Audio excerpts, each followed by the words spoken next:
This right here might be one of the gnarliest dry fires I've ever had while climbing. It happened on Alzheimer's Low v11 a couple months ago when I first tried it. And I literally hit my knuckles so hard that my knuckles started to swell immediately after, on top of the fact that they were bleeding and I had like massive chunks of skin missing.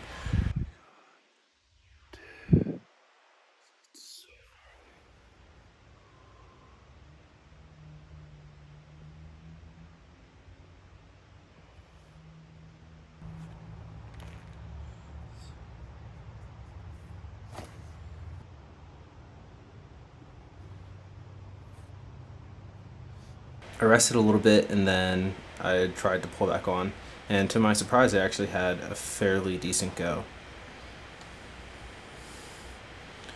Now this right here is one of the harder moves of the climb. You really have to sit on the left heel and pull really hard, and you have to be really precise coming into the right hand hold. And then this next hold, it's pretty bad.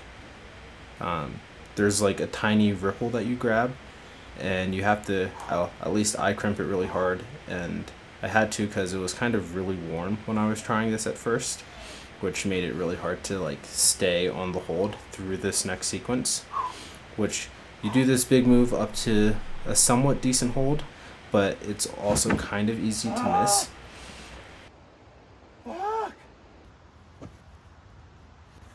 So after that session where I fell off the top a couple times, I went to France for a little over 3 weeks, and then I got psyched to come back, and I came back maybe a month and a half later after that session.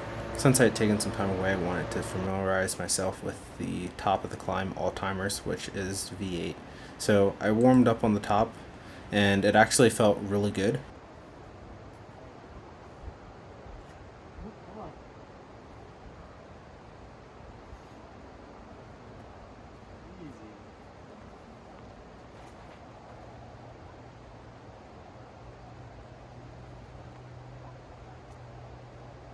Okay.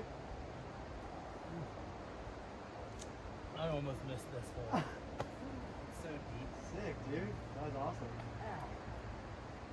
So I am back at the project. I was in France for like 3 weeks, so I took some time off to it, and this is my first session back, which is going surprisingly well. I finished.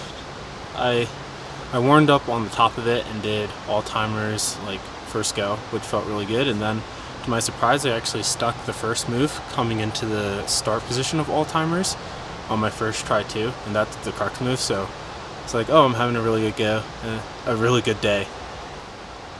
And I was surprised by that because I normally don't stick that move first try. And then I just had a couple other really good goes. I actually had one really good go where I kind of punted the top.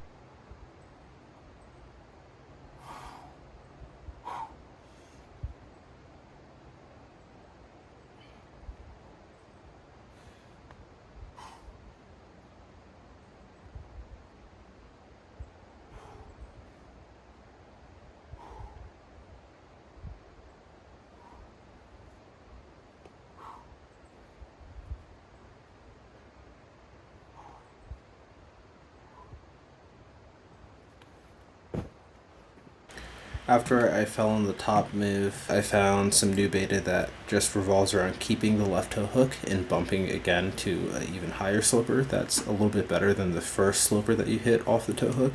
And I tried that beta and did it first go, and then I tried it a couple more times and never fell on it, so I knew that it was pretty decent beta, and I felt pretty confident that I could do it from the bottom. So once I figured that out, I just rested a little bit more and then gave it another really good send burn.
I didn't expect it to do it like next go. Well, I dry fired the one time and it got my pinky really nicely.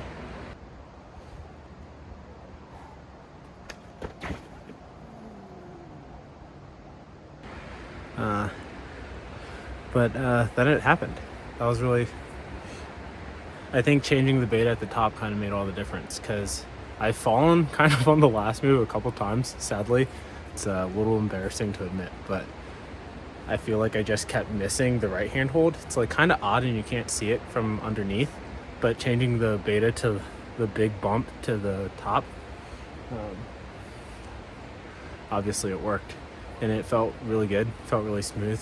I feel like one thing that I definitely learned while I was in Fontainebleau was just to really focus on being in the present moment and like focusing on my breath more so than trying to just focus on, I don't know, being like strong and fit. I think when I just like really am able to zone in and focus on doing each individual move as well as I can and just staying calm and breathing through the process, then my performance goes up. And I feel like, I feel like this was a really good example of that, because I didn't come in with too many expectations and just focus on doing each move well, and I ended up doing the move that was hard for me really easily and took it to the top. So that's really exciting. Thanks for following along. I hope you guys enjoyed this.